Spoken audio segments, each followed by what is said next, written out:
So, you know, certified with American College. That's a bodybuilding shot. You know, I did some bodybuilding. The background is our gym in Australia. We had a gym there for 9 years. You know, it's got some stuff there, so a little bit of history. And there was a shot. It's 2 weeks out before the best competition I did. That's our baby. It's one of our kids. She's an adult now. So anyway, so you can see that no drugs, just regular training, hard training. 18 months. My bodybuilding career back then was 18 months.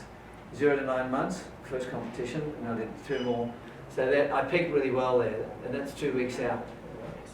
Okay, so I go back to the 80s, and you can, I'm the guy on the bottom right there.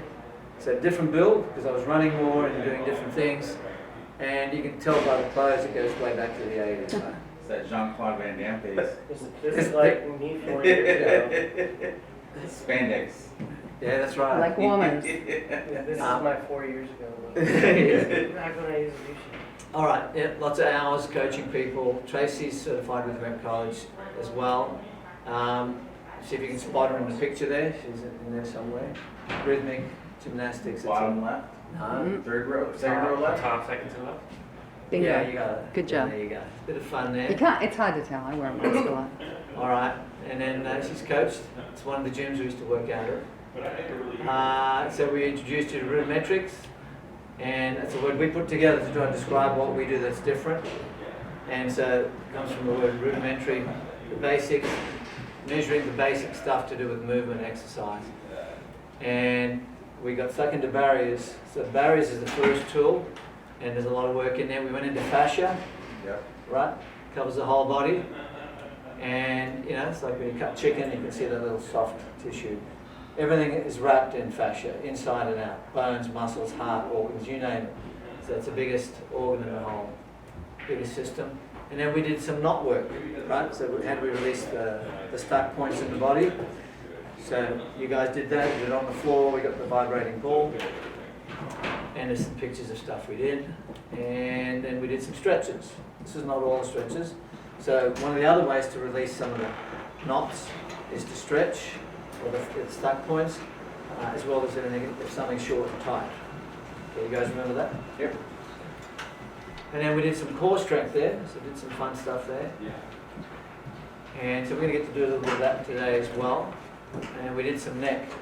Because the thing with what you guys do, and it's common, even if you don't inspect buildings, people are sitting around all day, they're going to have neck and lower back stuff, so it's super common. So what do? We can either stretch, right? We can get rid of knots, and we can also do strength. So these are just some simple core things. And you can see, the bottom right picture there, her wrists aren't in the best position, right? The guy's form on the bottom left isn't great, but it's okay. That's an advanced plank. You're lifting opposite arm and leg, but I just put it in there. I put that together for you guys this morning. But it's got a whole series that works the whole front, back, and sides. That's really the main thing. Okay, and then today we're going to get into recovery. All right, so when we get to that, we're going to look at overtraining, that kind of stuff. All right, and you guys? Breathing when I work out, holding the core, and I've been doing a lot of the C-spine on the wall. That helps a lot. All right, good. I haven't really been here for too much of it. So You've caught little bits. I've got little bits of like 10 minutes before I have to leave, so Yeah. I'm going to figure out the rest now. Now, does anyone have any wins they want to share with the class? We're doing push-ups with Matt every day. Started, okay. And we're doing 100 push-ups every day. Okay. So Good. I don't know if that's anything, but that's kind of cool. Yeah, totally. That's good. So now all we have to do now is add to that. So we need to do something for the back to balance it out, and then something for the legs. That's like the minimum, right? Yep. Front, back, the lower body. That's about as basic as you can make it. And actually, we have some people who do each month they do challenges. I'm thinking of Terry, right? Mm-hmm. So she was doing I think squats for a month, and then she was doing push-ups. So then I had to do some rows because she had some dumbbells. So I go, okay, for this month, then you got to build your rows because that's going to balance it out. So there's other things that people can do. Okay, so good. So we brought in some tools, as you can see. Now the other thing you could do, say you had nothing at all, you could use your knuckles. So make a fist, and then let's just scrape around your knee, just for fun. Okay? pretending we've got one of these tools, okay, and you just scrape. It's better than zero. It's just something. You go, I've got nothing at all, right? Give my knuckles the rough burn. Yeah, you might too. But anyway, I'm just saying, this is how raw you can get. You could use, your fist, your knuckles, just to rub something like, say, oh, my inner knee's feeling a little funky. It doesn't have to be hard, right? And you think when you go to a massage therapist, they're in there, they're working you. So they're doing a kind of scraping sometimes. It just depends on what it is. It's got a deep tissue massage, and she'd like get my shoulder in a weird spot and like work underneath the shoulder blade. Yeah, you pull It's it so down the funky shoulder. though, 'cause you're just like, I didn't know you could do that, just digging in there, like, holy crap. yeah. Plus, it feels amazing. Yeah. No one ever touches that part. When No, they do, you're like, what was that? Okay. So what we're going to do today is it's going to be, you guys are going to demonstrate. So you guys are the experienced guys. You guys are just going to have to copy for now, right? So I'm going to ask you to, I'm going to give you a situation and then I'm going to see what you do. And it's not particularly, right and wrong, it's not an exam, but it's more like just get you to think with the three different tools, right? Do I use the stretch tools, do I use the strength tools, or do I use the muscle fascia not release tools, okay? So this is what's happening. So your lower back is stiff and tight. You've been sitting for a few hours, right? You're coming in, you're doing estimates. Everyone sits, right? Or you've been crawling under, let's say, 16 buildings in one day? Sure. I'm glad you laughed. It was supposed to be Small fun. buildings. Small buildings. I wasn't sure how many. What would be an average, if there is an average? Four or five. Okay, that's good to know. Yes, I thought if I put 16, it would be silly enough that people would laugh. Not one laugh. I was going to put 36, but then that just was too silly. That's just a lot. dangerous. How about 106? No. Yeah. Okay, so what I want you guys to do is you're going to answer me by showing me what you would do. Okay, so how do you fix, how do you handle, which barrier tool do you use? We're using the barrier tools, right? So the barriers are the barriers, but then also there's the, what do you do to remedy it and fix it, right? So you go, I got some knots, okay, you do the knot work. That's the remedy, right? Good, so your lower back stiff and tight, you've been sitting for, and you can have a crack at it, because you might already know, I think you knew some stuff about fascia already. I remember the first day you were here, which was pretty good. That's uncommon. Yeah. So you've been sitting for a few hours, so your lower back stiff and tight. What do you do? Okay, show me. Don't tell me. You just get out on the floor and do whatever you got to do. And that's your answer. Your answer is show me. And then do a demo. And then Coach Tracy's going to video you guys. Okay? And if you're not sure, you need help, just say, how do I do this? And then we'll come over and help you. Just be stretching. Okay. Good, so we've got a forward fold for lower back. This is good. Okay. So you're doing that to lengthen your back. Okay, you were doing trunk rotations. Sam? Yeah. You're bending your knees side to side. Okay. And now he's going to stretches. I saw you do some bridging. Yeah. Now is that a stretch or a strength? It's a strength, but Yeah. I'm bent over the whole time a lot of Yeah, times. it's okay. Atrophy. Yeah. Now also it's a little stretch for the hips, front hips and abs when you come up, right? But I would use that more as a strength exercise. Yeah. But it's not like, oh, you're wrong. It's okay. It's all back work. It's all related to the core. So, and then people will feel the abs if their abs are pretty tight. Okay? You can join in too. Yeah, you can copy. Yeah, copy, just copy. follow these guys. Yeah, this is a very interactive class. Just pick a space anywhere you like. You Okay, can move the good. stuff out of the way. All right, so here's the next one.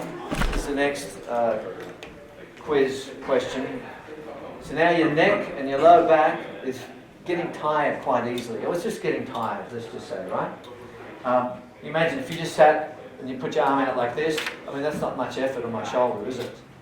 No, but if I kept that there for hours, what do you think is going to happen?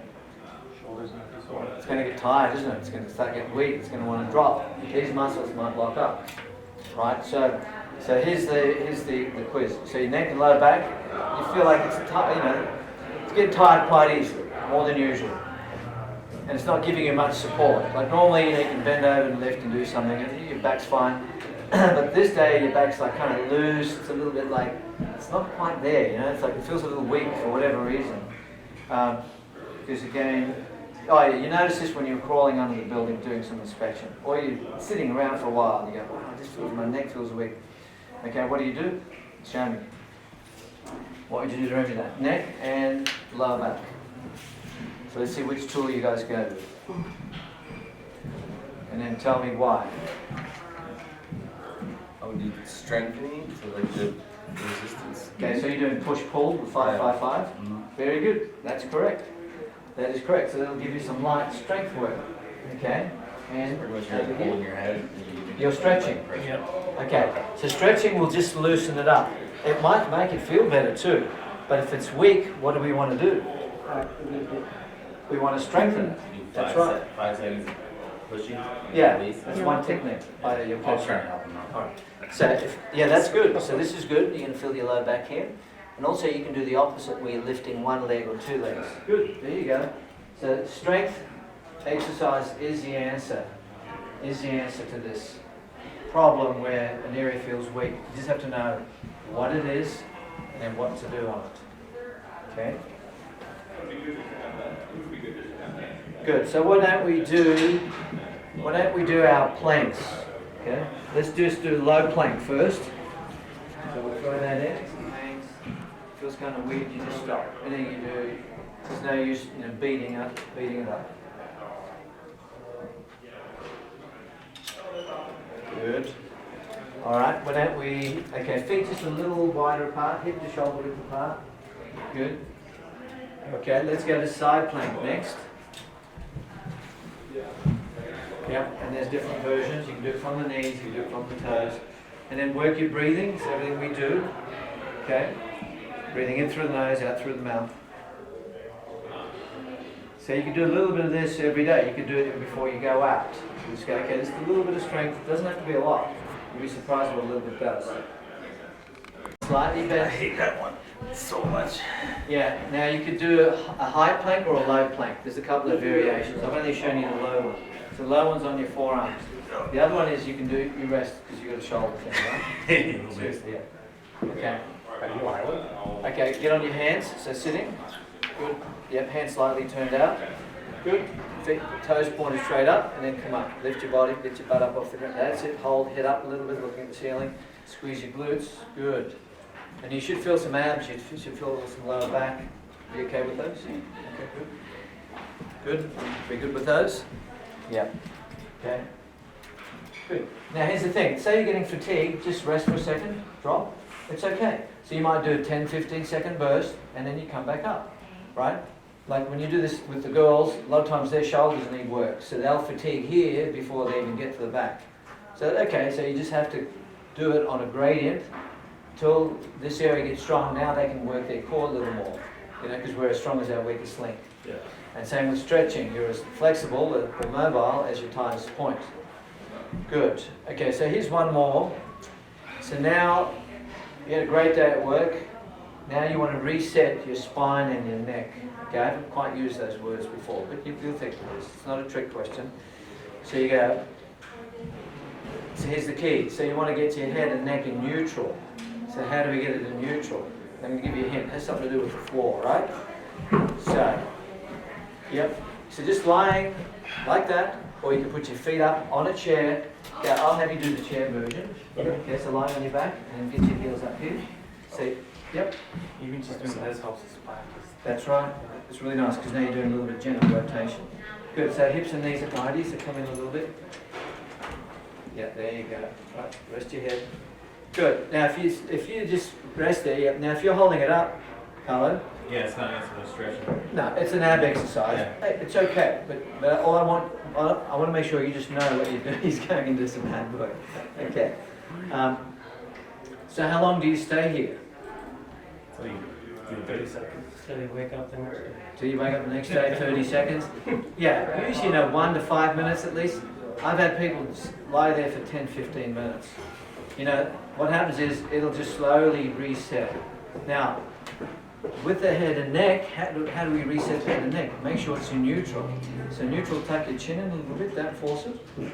Now some people are really tight around the back and the back of the head, so they'll be arching. You'll see them, they're looking behind their head, they can't see like that, right? Yeah, so rest your head, Rest back your head on the ground. Good, you got it. That's it. And then after a while, it'll just relax. So this is really nice. I would turn the hands up, palms up, because that helps to reset the shoulder a little bit. Good. Tuck your chin a little more. Just a little more. There you go. So this is a reset. Now, when else would we use this? When else have we used this? So I've used this personally and also with other people. And I'll give you a real life example. So working in a gym, training someone, or I'm working out, and I see someone, and someone goes, oh, you just see them, they tweak their back doing something. This is real life example. And they're like, I can just see it like, oh, they got their hand holding it back. Go, what's up? It's obvious. Oh, I just tweaked my back. Okay, so you can try this, because I never guarantee anything. I say, you can try this. This is what I have done. This is what I do with my clients. I get them to lie straight down like this, put their feet up on the bench. And if they do it quick enough, the back doesn't spasm. 99% of the time, or 90%. It's rare. So if you catch it early, so anytime you get a tweak with the head and neck or lower back, if you reset it, lie down, because then you give it no reason to lock up. Yeah. But if you stay upright and try to walk, it's like saying, no, I want to rest you on the ground. So it's going to lock up, get you stuck somewhere. Okay, so that's a handy thing to know. Any questions or comments on this? Good. Okay. Good. All right. So what we're going to do next is we're going to just revisit. Actually, we'll get that up on the screen.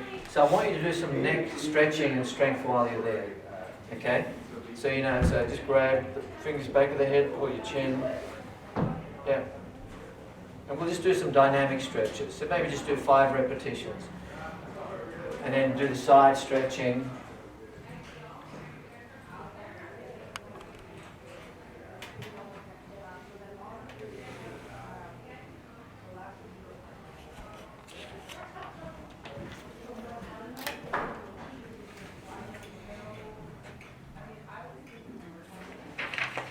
Okay, side bends. Now you can also at the same time or after, once you've done a stretch, you can do a strength. So if you had your head pulled up, you can just put your hand behind your head and just push, not real hard, like at 50% effort. You're going to push back, but you're not going to move. You just push for 5, breathing, and rest. Push for another 5. And then you can do the same with the side. Once you do your side bends, you can put your hand up and just do some light pushes. Light pushes. Yep. Now, there's a thing, an easy way to remember this is smell the armpit. So this is an easy way to remember the stretch. This helps to stretch the back of the neck. So you bring your nose down towards your armpit, and you can use your hand to help pull it down gently. So that's a nice stretch. Put one hand over your head. And this will help release tension in an area that's really common with tightness. From sitting and texting or typing, driving. So make sure you do the 3 different planes of motion, which is back and forth, left and right, or sideways, and then turning your head. And then when you finish, let's get into sit and reach. It goes B-R-A-G-G, right? So the next tool is recovery, which we've been doing, stretching, strength. They all do help recovery. But in recovery, we need to know. So we use the scaling system, a numbering 1 to 10. So 10 means you're fully recovered. It's like, say you go for a hard run, and then your leg muscles are sore. Well, you're not fully recovered, so they have to heal again, right? You do a workout. Say you do a lot of crawling, you haven't done any inspections for a while, right? We get a new person, they're out with you, and they're crawling around, and they don't know anything about alignment or posture for a start. They haven't got any conditioning. It's going to be harder for them. So they need to know, well, how do I recover? Sure, the three different ways and the barriers gives them a lot of stuff. It gives them the key stuff.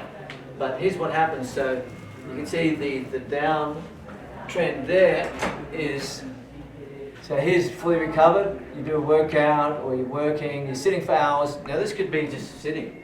So people think it's just to do if you're active. No, what if you're sitting for hours and hours? Now remember this example with the arm out, right? If I'm sitting with my head like this, stuff's working. Back of the neck muscles all working, right?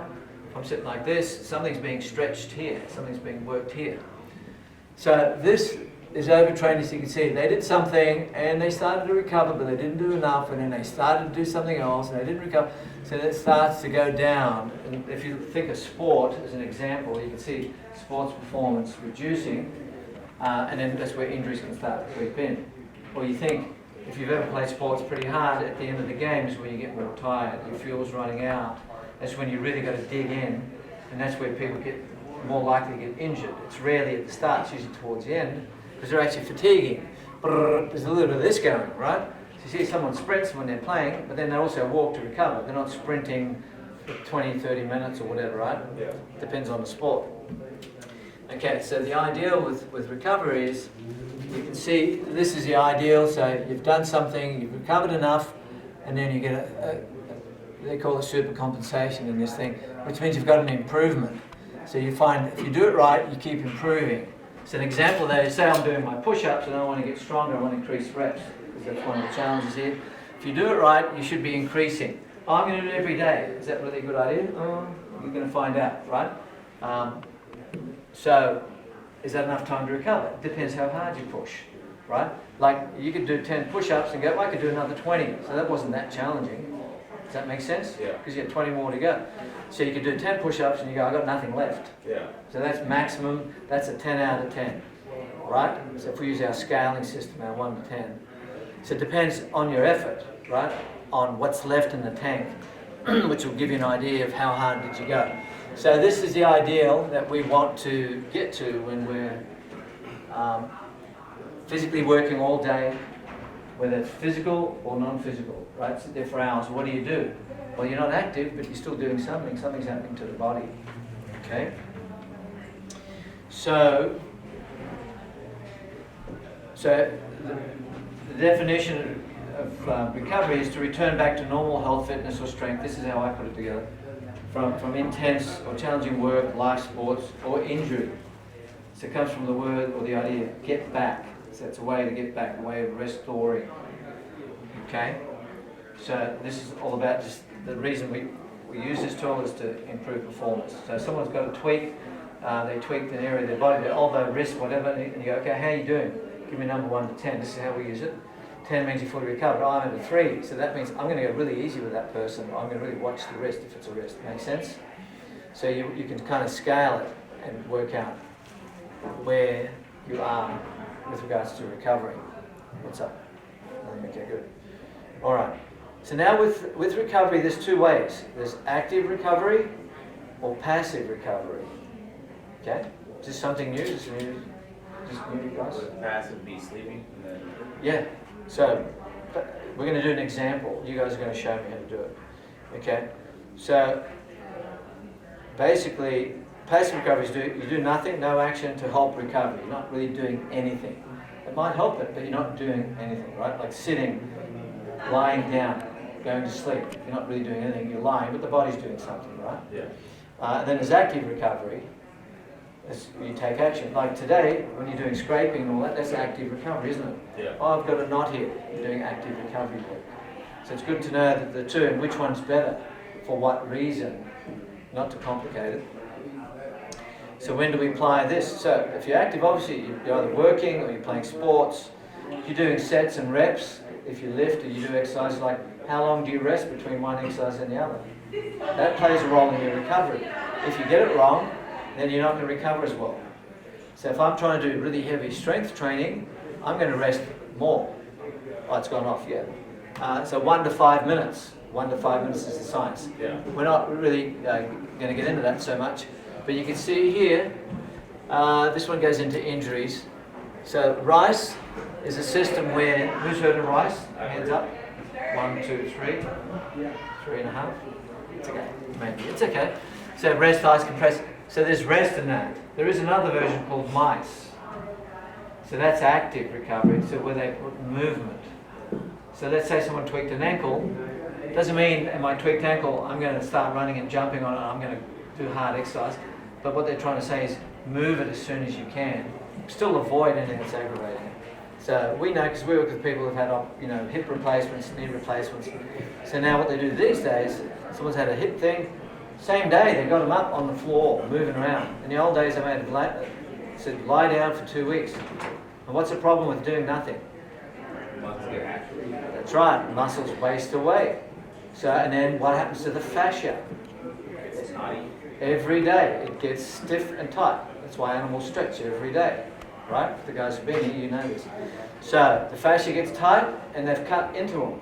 So now they've got scar tissue, that's fascia, it's damaged, it's getting tight, tight, tight. Muscles wasting away. So the worst thing is to have them lie there for 2-3 weeks and say, now get up, now you're weaker, you're locked up and moved. So they've realised over the years that get them moving as soon as you can, which is pretty cool, right? Okay, very good. So, good, so there's a time and place to do both. But mostly we recommend the mice, but rice is okay too. And just rest means do nothing, but really we want you to move, because that's more effective. That's a course I did 20 years ago, and they went to mice, which is a little different. Okay. All right, so right now you guys are sitting, so we're being sedentary, inactive. So what's one way you can recover from being sedentary or inactive? What can we do right now? Start moving. Yeah, let's pretend you're sitting there, you've got to sit for a couple of hours because you're typing and doing estimates and that kind of stuff. So you could just sit there for the whole 2-3 hours, let's just say, make some calls. What else could you do? Get up and take a walk. Yeah, what else could you do? You can stretch, right? Good. So why don't we do some squats right now? Yep.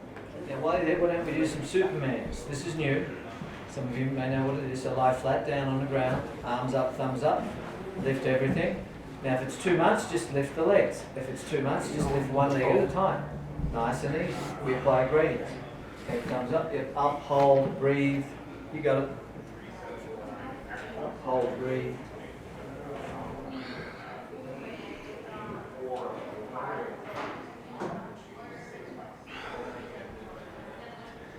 That hits the back, right? Yeah, so this is lower back, a little bit upper back, shoulders. Okay, legs straight as you can. Okay, let's turn over and let's do a different. We're going to do a dynamic or a mobility strength exercise for the abs. Let's do ab crisscross. So fingers by the temple, opposite elbow, opposite knee. Opposite elbow, keep your feet up in the air. Hips and knees at 90 degrees, yep, breathing. Okay, bend both knees, bring them up here. That's where you start. And then feet up higher. Good, so now just bring one leg in. Good, yeah. Good, there. And you're kicking out at 45. Breathing in. And nice and easy. Don't jerk the head and neck. Just feel the work. Okay, good. Yep, you got it. Breathe. Open up the elbows. Good. So now we did something for the chest and shoulders. We did something for the lower body. We did something for the abs. We did dynamic. We know that planks really work well for the basic core. There's 7 points. So if you look online, you're not going to find it. This is stuff we've put together from working with other doctors, physical therapists, professionals, stuff that we've studied. So there's actually 7 points. So you can see, if you start, and we're going to do a little squat there example. Like, classic example, if someone will squat and you see one knee coming in, I'm exaggerating this, right? So you go, whoa, so they're going to strain something sooner or later. And most people don't even know about it, right? So this can happen everywhere. So the ideal, what do we do with the big joint down here? So we've numbered them, so that way it's easy. It's like, okay, hip to shoulder width apart. That's how far you can stand. Good, just bring it in a little bit. Just a little bit, good, just a little wider, fraction wider. And you'll see, some people have to turn their feet out a little bit, it's okay. Because it depends on how your hips put together. Good, the next one is the knees are always above the toes. So I showed you that example, like your knee can collapse in, right? Women do it a lot. Yeah, more so. Guys do this. Yeah, so it depends where they're tied. What's that? Oh, the horses do Horses, yeah, horse riding. Okay, good. I just want, who's that? We want it on these guys. There's a camera on them. Okay, good. So then the next one is a real key. So it's the lower back. Lumbar-pelvic, lumbar, pelvis, back and hips. So that's got to be in neutral. So how do we get it in neutral? This is really, can be quite tricky. So, yeah, you can activate the core, if that's what you're trying to tell me. That's one trick we've learned. And there's 2 ways to do that, as we know. So the other way is just rest your hands on your knees and then just get a feel of what your back's doing. So now try to tuck as if crunch your abs from there. So you're tucking your tailbone in. So it looks like this, and then stretch it out. And you'll see it's going to change the angle of your spine. So hands on your knees. Okay, I want to check, I want to see you do it. Okay, arch both ways. Yep, then go the other way. Yep. So now halfway between those two is neutral. Good, so hold it in neutral form. Okay, let's see you move. Good, around that. Now also move it here. You got a little bit tight in there. Yes, that's better. Now go the opposite way. Yes, you feel the movement in here. Good, now go halfway, that's neutral. Good. Okay, let's check here. Chest out, shoulders back. Good. Okay, let's see movement in here. There's 2 lines here. Okay, let's see movement in. Tuck it in. Yeah. Okay, that's those still. Move from here. Okay, line your back, bend your knees. I teach you this shit. Let's see. Just an easy way to learn is on the ground. Okay, arch, chest out, shoulders back. Arch. Good. Now move in here. Crunch. That's it. And then go the other way. It's like cat and cow. So now, That's with it. your Go. knees bent. Now halfway between the two is neutral. Like press your abs Okay, into now show me neutral. tucking tight. Show me neutral. And then lift it Oh, up. Yeah, show me neutral. Yeah. Where do you feel neutral? Yeah, now you can see. You guys can look over here. Okay, that's not neutral because he's rounded. So his back's going to be compromised if he lifts something heavy off the ground. Arch, drop this down. The other way. That's it, all the way to the spine. It's a little tight there. See, he's having trouble getting it. He's gone. Now come back halfway. Just a little bit. Not too much. So you're going to have to work, you need to really work on that arch. Because you can round really well. But the opposite's tight, as you saw. You guys have to do. So neutral means you're going to line all your discs in the right position and it's not pinched on the inside or out. Totally, yeah. Another tip that I use is like if you think with your knees, when you lock out your knees, you automatically go into full posture, Yeah. right? So if you unlock your knees, Well, the military makes you stand knees like, you Yeah. also pass out. that's right, yeah. But it helps you like align your spine when your knees are slight, not bent, but just looser, you know? Not Okay, locked out. good. Now, the next one, the point is shoulders. What do we do with shoulders? And this is really simple. We've all heard chest out, shoulders back, right? Yeah. So there's something in there. So you can exaggerate, you can warm it up, you can loosen it up if you want. But what you do is, the easiest thing is, you can bring it up and down, chest out, shoulders back. The easiest thing to remember is to go chest to the ceiling. See, chest to the ceiling. And so what happens automatically, now you look different. See, now if I come in here and I'm like this, slouched, how respectful do I really look? You think there's something up with this guy's posture, right? Maybe I can't straighten. Some people have got the problem they can't really straighten. But a really simple thing is just chest up. You can see now I look like I have good posture. So shoulders back a little bit, not real hard because remember neutral is halfway. Yeah. It's hard. So if you're doing this, it's not in neutral. So it's back a little bit and down. And the easiest way to trigger that is just to the ceiling. Just to the ceiling. Good. So that's good. And it feels different. If you walk in somewhere, you're going to look more commanding. Say you go to do an estimate, you go up to meet someone, you walk in there like this, right? It's like, the guy's going, that's weird, right? You come in like this. So young Frank. You seen someone do that? Yeah. Yeah. No, I don't believe you. No, he's pretty staying with himself. Yeah. Okay, good. So that's what number's that one? 4. And then 5, there's actually 7. But here we've got 5. So 5 is your head and neck. So a really simple one is we've done some of this already. You put your hand in, you can lift your head back a little bit and pull it back. So you're trying to get your ear in line with your shoulders somewhat. And so, because we don't want this is the classic where it puts a lot of pressure on the head and neck, holds the alignment out. So you just pull your head back. So you can see chest up, head back, and that's, once you know, you can work on it. Now, why can't someone get into any of these positions? Any ideas? Constricted muscles. Constricted muscles, Sore knots, tight, or weak. weak, that's right. If it's too loose, things are going to pop out. Overdevelopment is going to create an imbalance. Overdevelopment means too much muscle block, maybe too tight too, right? Which is, yeah. So you can see where this is why the barriers come before all this. Does that make sense? Mm-hmm. So you go, I'm trying to align, but my knee keeps dropping in. Okay, I know I have to keep it in line, but it's not staying there. Okay, so what are some of the tricks? Tracy was teaching you some tricks for the back. Okay, we can push, we can squeeze the glutes, we can push out on the feet. So you try to squat now, push your feet out, it's not going to turn out. And tighten your quads and glutes and then squat. Just try that. It's going to feel like a different workout, right? Push out. That's going to help alignment. Keep your feet flat and you're pushing out. Can you feel more work? Yeah. Good. What's that? Just push.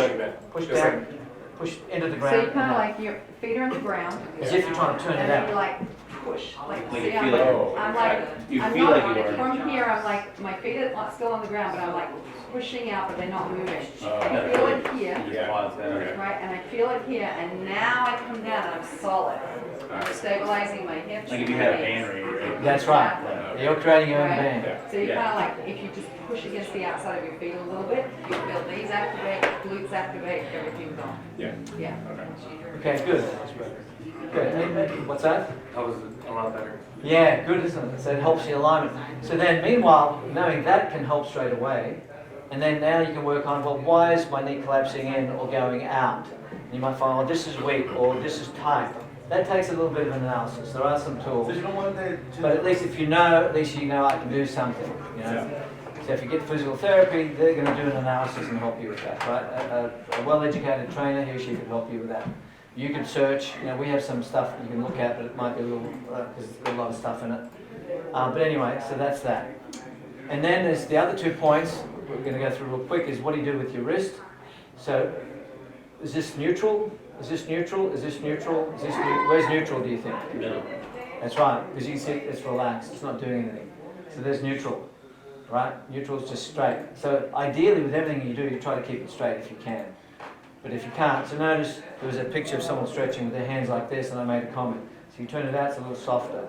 Right? You push it out, notice the angle starts to change, it's less angle, more pressure. Yeah. So if someone has an issue, they have to be really aware of that. And then the elbow too, what do? Do you lock it out? If you're doing a push-up, do you have it out here, or do you have it out here or here? So elbow position is also important. You want to be when you're doing push-ups, right? Yeah, you want about 30 to 45 degrees from your ribs. I got you. And then your hand slightly turned out, because that helps to put the shoulder in the socket. Okay? When you do push-ups and like I've seen people do wide push-ups for your 90. I mean, is it bad for shoulders in general? Yeah, Or is I don't it? think it's good, because just think it's on the way of taking it out of the socket. Oh, okay. If you think there's the ball and socket in there, you're really like bringing it out, aren't you? Yeah. Especially if the more you turn in, the more you're pulling it out. Okay. So this is why guys who bench press for years have shoulder trouble. Uh, Because they're heavy, and they're not balancing it out. It's all here. See, slightly turned out, slightly out of the socket a little bit, and then heavy. I know, I've done my own damage, right? I can tell you from first-hand experience, yeah. right? You see these push-ups, they do this. It's like, yeah, I don't teach that because like I don't want that out. I'm thinking, yeah, like I'm thinking of the long game. Yeah. Okay. Used to bench 295 on my rotator cuff. Everything was like this. There's a classic example, first-hand. Yeah, I've damaged my shoulders multiple times. Not just from rugby hitting, striking a lot of blows, but also benching for years, heavy, doing silly stuff. Okay, so we're going to wrap for now. We'll give you some feedback forms.